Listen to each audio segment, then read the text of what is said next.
প্রত্যেকটা আত্মা আল্লাহর কাছে সংরক্ষিত থাকে। প্রতিটা রুহু, প্রতিটা মানুষ মালাকুল মাউতকে দেখতে পায়। আপনিও দেখবেন, আমিও দেখব।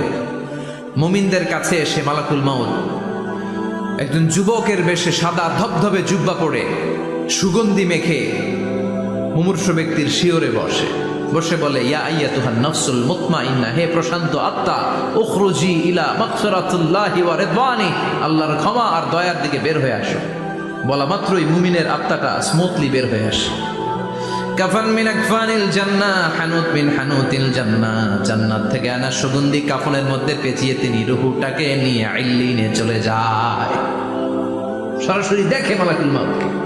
আর যারা ইসলাম বিরোধী, কোরআন বিরোধী, তাদের সামনে এসে মালাকুল মাউত ত্রাস সৃষ্টি করে। আগে ধমক! মালাকুল মাউত এসে কাফের, নাস্তিক, মুশরিকদের সামনে এসে এরকম একটা ত্রাস সৃষ্টি করে।